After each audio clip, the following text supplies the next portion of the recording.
ओम साईं राम। ब्रह्म ज्ञान पिपासु को साईं बाबा का उपदेश। एक ध्यानी व्यक्ति अपने जीवन में सब प्रकार से संपन्न था। जब बाबा की कीर्ति उसके कानों में पड़ी तो उसने अपने एक मित्र से कहा कि मेरे लिए अब किसी वस्तु की अभिलाषा शेष नहीं रह गई है, इसलिए अब शिरडी जाकर बाबा से ब्रह्म ज्ञान प्राप्त करना चाहिए, और यदि किसी प्रकार उसकी प्राप्ति हो गई तो मुझसे अधिक सुखी और कौन हो सकता है।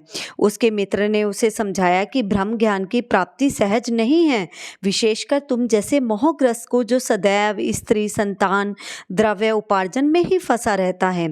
तुम्हारी ब्रह्म ज्ञान की आकांक्षा की पूर्ति कौन करेगा, जो भूलकर भी कभी एक फूटी कौड़ी का दान नहीं देता।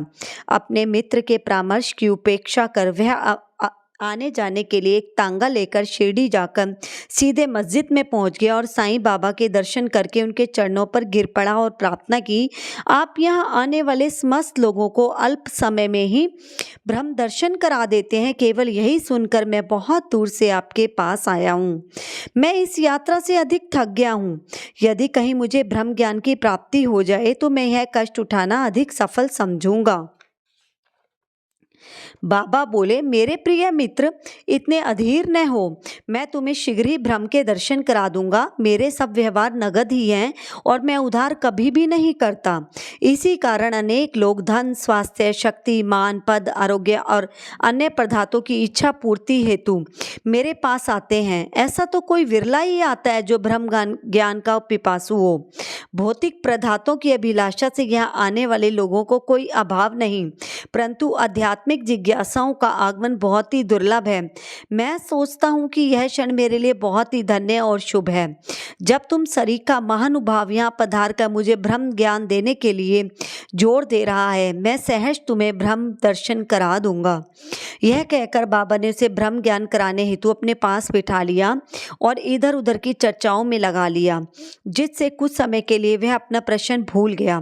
बाबा ने एक बालक को बुलाकर एक व्यापारी के यहाँ से 500 रुपये उधार लाने को भेजा। लड़के ने वापस आकर बताया कि उसका कोई पता नहीं है और उसके घर पर ताला पड़ा हुआ है। फिर बाबा ने उसे दूसरे व्यापारी के यहाँ भेजा। इस बार भी लड़का रुपए लाने में असफल रहा। इस प्रयोग को 2-3 बार दोहराने पर भी इसका परिणाम पूर्ववत ही निकला।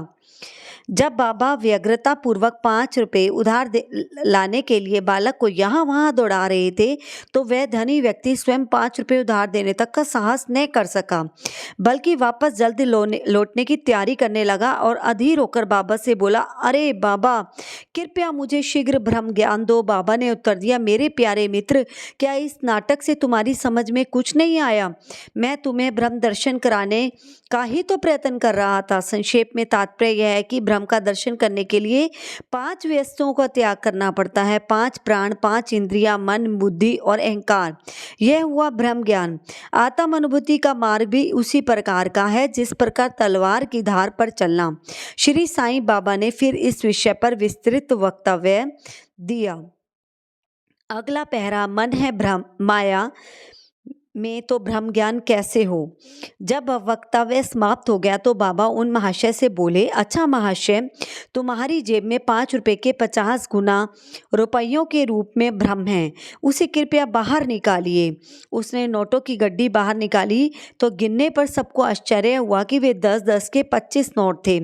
बाबा कि यह सर्वज्ञता देखकर वह द्रवित हो गया और बाबा के चरणों पर गिरकर आशीर्वाद की प्रार्थना करने लगा। तब बाबा बोले कि अपने भ्रम का यह बंडल लपेट लो। जब तक तुम्हारा लोभ और ईर्ष्या से छुटकारा नहीं हो पाता, जब तक तुम भ्रम के सत्य स्वरूप को नहीं जान सकते, जिसका मन, तन, संतान और ईश्वर में लगा है, आसक्ति का भ्रम तथा धन की तृष्णा दुख का एक भंवर है, जिसमें अहंकार तथा ईर्ष्या रूपी मगरों का वास है। जो इच्छा रहित होगा, केवल वही इस भव सागर से पार हो सकता है। तृष्णा और भ्रम परस्पर कट्टर शत्रु हैं। तुलसीदास जी कहते हैं, जहाँ राम तहाँ काम नहीं, जहाँ काम नहीं राम। तुलसी कबहू होत नहीं, रवि रजनी एक ठाम। जहाँ लोभ है वहाँ भ्रम के चिंतन या ध्यान की गुंजाइश नहीं है। फिर लोभी पुरुष को विरक्ति और मोक्ष की प्राप्ति कैसे हो सकती है? लालची पुरुष को तो न शांति और न ही संतोष और ना ही वह दृढ़ निश्चयी होता है। यदि कण मात्र भी लोभ मन में शेष रह जाए तो समझना चाहिए कि सब साधनाएं व्यर्थ हो गई। एक उत्तम साधक यदि फल प्राप्ति की इच्छा करे या अपने कर्तव्यों का प्रतिफल पाने की भावना से मुक्ति नहीं है और यदि उसके प्रति उसमें अरुचि उत्पन्न न हो तो वह सब कुछ व्यर्थ ही हुआ। यह आत्म अनुभूति प्राप्त करने में सफल नहीं हो सकता। जो अहंकारी तथा सदैव विषय चिंतन में रत हैं उन पर गुरु के उपदेशों तथा शिक्षा का कोई भी प्रभाव नहीं पड़ता। अंततः मन की प्रवत्ता पवित्रता अत्यंत आवश्यक है, क्योंकि उसके बिना आध्यात्मिक साधनाओं का कोई भी महत्व नहीं है तथा वह निराधम ही है। इसलिए उचित यही है कि जिसे जो मार्ग बुद्धिगम्य हो वह उसे ही अपनाए।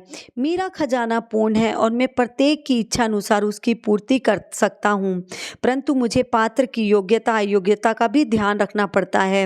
जो कुछ भी मैं कह रहा हूँ, यदि तुम इसे एकाग्र होकर सुनोगे तो तुम्हें निश्चय ही लाभ होगा। इस मस्जिद में बैठकर मैं कभी असत्य भाषण नहीं करता। जब घर में किसी अतिथि को निमंत्रण दिया जाता है तो उसके साथ परिवार तथा अन्य मित्र तथा संबंधी आदि भी भोजन करने के लिए आमंत्रित किए जाते हैं। बाबा द्वारा धनी महाशय को दिए गए इस ज्ञान भोज में मस्जिद में उपस्थित सभी जन सम्मिलित थे। बाबा का आशीर्वाद प्राप्त करके सभी लोग उस धनी के साथ हर्ष तथा संतोष पूर्वक अपने अपने घरों को लौट गए। अगला पहरा साईं सबसे न्यारे। ऐसे संत अनेक हैं जो घर त्याग कर जंगल की गुफाओं या झोपड़ियों में एकांत वास करते हुए अपनी मुक्ति या मोक्ष प्राप्ति का प्रयत्न करते रहते हैं। वे दूसरों की किंचित मात्र भी उपेक्षा न करके सदा ध्यानस्थ रहते हैं। श्री साईं बाबा इस प्रकृति के न थे।